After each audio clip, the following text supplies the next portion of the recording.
getting to Sacramento. You know, Micah Heisley, rest in peace. He was the owner there, and he was like, "Hey, we're going to be moving the team next year, and we want to put you in a place where you want to go. Give me top 5 places you want to go." So I gave him 5 places. So he came back to me like a week later. Hold on, Sacramento was one of them? Sacramento was in first place. So he came back, he said, "Where's the #1 place you want to go?" And I said, "Sacramento." And because I'm going to tell you a story, because like Vancouver, those are the tickets that people gave away. You know what I mean? So like they wanted to go see the Lakers, they want to go see the Bulls, they want to see all this team. So I remember going to Sacramento. It was my 2 last games of the season. I remember looking at it, it was 19,000 people. I'm like, no one ever came to watch us play. So I'm like, I want to play for a fan base like this. And then, so I just told him that, and then like, I was shooting one night, it was like midnight one night. I was at LA Fitness, and I was out at the gym shooting, and somebody called my brother like, "Hey, your brother just got traded to Sacramento." And I was like, "Nah, I don't think so. My agent would have told me." And so, you know, when you get that trade, you got 2 numbers, Sacramento and the Vancouver number. And so I came out, I went crazy. I was screaming, and I couldn't believe it, you know what I mean? So you were 2 years or 3 years in Vancouver? 3. Okay. So then after, I didn't get to play in Memphis. So when they went to Memphis, I went to Sacramento. Lucky you. I know. And it's a blessing in disguise, you know what I mean? It's just like, you know, you want to go #1 pick, but it's like, glad it didn't happen, you know what I mean? Yeah, I think LA for you at 19 would have been a lot, Mike. I think LA for Mike at 19. I would have been able to do it. The taxes kill you. The taxes kill you out there. I'm dealing with that right now with the coach. But what was it like? I mean, you're going to obviously a smaller market team, but great fan base, and then you have Hall of Famers like Chris Webber, Vlade Divac. You guys had a great young team that was contending against the Lakers. You guys got cheated by the refs, so you should have won a championship. But what was that journey? Jelani, you know y'all cheated, bro. You know they cheated in that series. We all know that shit. But what was it like, again, having C. Webb, to me, one of the greatest power forwards of all time. Vlade was I know you guys had a great time on the court, but it was a fun group of guys. You guys used to pull pranks on each other and all kinds of shit. What was that Sacramento team like? It was great, because, I mean, it was basketball. And that was the biggest thing for me. When I got there, it was like I had been there like for 10 years. You know, just how everybody treated me. And I mean, getting traded for a fan favorite like White Chocolate, it's like, damn, how are the fans gonna take me? How's the team gonna take me? And I fit in. They made me fit in right away. And the first practice, you know, I played with Sharif in country, so you know, I throw it in the post. I was the third option, so I throw it in the post. And back then they play inside out. If they double, they throw it out to you might get a shot here and there. So I remember I threw it to Webb, and I cut through because I was just gonna go stand in the corner because that's what I got used to doing. He hit you in the head with the ball. And almost did, and you know, Coach Carrill came out and was like, "Hey, play basketball." Come on, Mikey. Yeah, come on, Mikey. He do his little walk. So I mean, it was good just just to play with them, just the camaraderie and stuff that everybody had there, like gambling on the plane, and like Vlade, like I said, Vlade was like probably my best teammate ever as far as like the way he acted. Like if he scored 30, he was the same as he scored 2. You know, Did he smoke cigarettes in the locker room like they said? I caught him smoking a cigarette in the locker room. You caught him? Crazy, bro. He said he caught him. He's 7'1", so like in the bathroom stall? Yeah, so his hair's sticking this far. What kind of cigarette was he smoking? Marlboro. It had to be Marlboro. Man. But I went in there and I was like, damn, like right before the game. 100. Like I come use the bathroom before every game, you know, like 4 minutes on the clock, come use real quick, come back. He was just in there, like he smoked like smoking a square. Yeah, and it was like he really smoked cigarettes in there. Mike, you were talking about the pranks. You said something about the pranks. Tell me about that one prank when Brad. Oh, be right. And know what you was gonna do though. That resurfaced. That we just resurfaced that. My daughter is in the. It was right her now. diaper, right? She's grown now. That's how long ago this was. Okay, so what? Tell us. So Brad kills 2 ducks.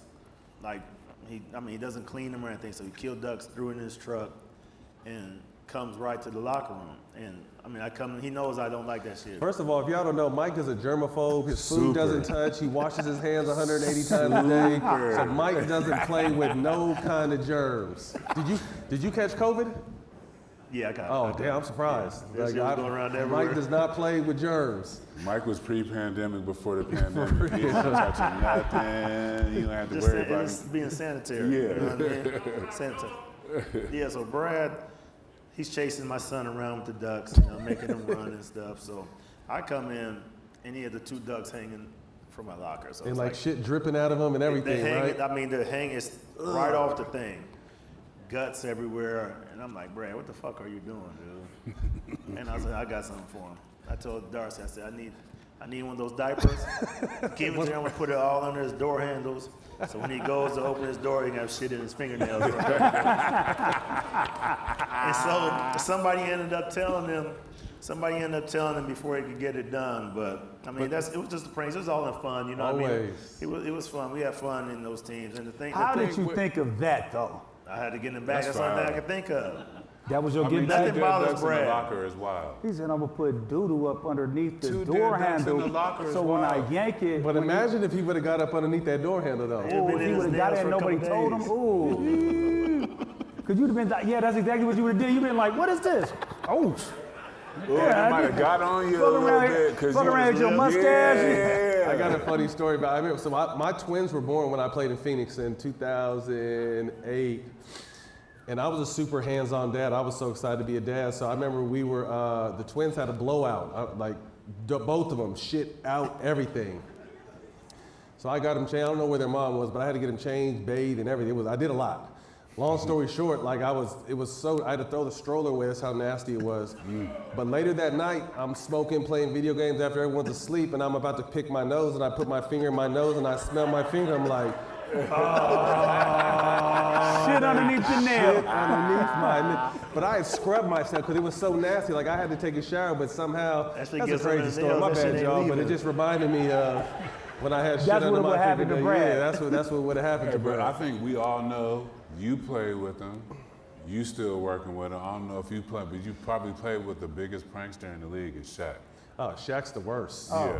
I didn't play Did with you him. guys Yeah, tell but any yo. stories when Shaq was here about his pranks? Shaq was he's the foul, worst. bro. He was I heard he foul shit with in the somebody's Lakers. Shaq was shitting people's shoes. Out of pocket. So I'm gonna tell one story. So we were playing in Phoenix here. I don't know if you guys are, but remember Lou Amundson? He played here for a year Yeah, or two. I remember him. Lou was cool as shit, but Shaq used to fuck with him for some reason. So Lou used to wear a mouthpiece all the time. So Shaq went in Lou's locker room. It was a game day, so we had a shoot around. Shaq went in Lou's locker, grabbed his mouthpiece, put it in his tights under his nuts. Excuse me, ladies, I apologize.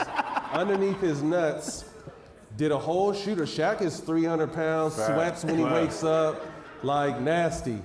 Does a whole shoot around, puts the mouthpiece back in his locker, and then just tells me. And I'm surprised I held the secret, because I can't, something like that, it's hard to hear. But anyway, by the time the game, by the time we're back, everyone goes home and takes their naps and comes back for the game. Damn. Like a couple more people know. I'm like, how y'all know? Shaq told us. Like, all right. So long story short, the dude, I don't even know who the fuck, maybe Al Gentry was putting the game plan. Lou used to always, like right before we'd go out while the coach is talking, he was put his mouthpiece in and start kind of jumping around, getting hype. This motherfucker went and grabbed his mouthpiece and put it in his mouth, and we all died.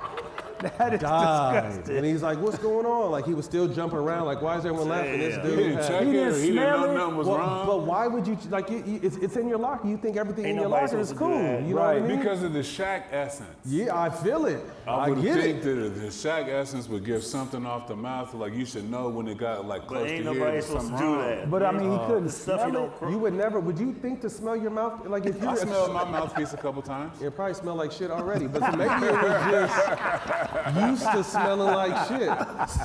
He also one time, like, what else he do? He used to tackle the trainers naked. Like, he tried to Jesus. corner me one Damn. time, like, naked, and I picked up a pen like, Shaq, don't make me stab you, big ass, bro. Like, I can't fight you. I'm not gonna fight you. You're too fucking big, but I'll stab you if you think you're gonna put your big 300-pound naked body on me. I'm just not. Straight gang.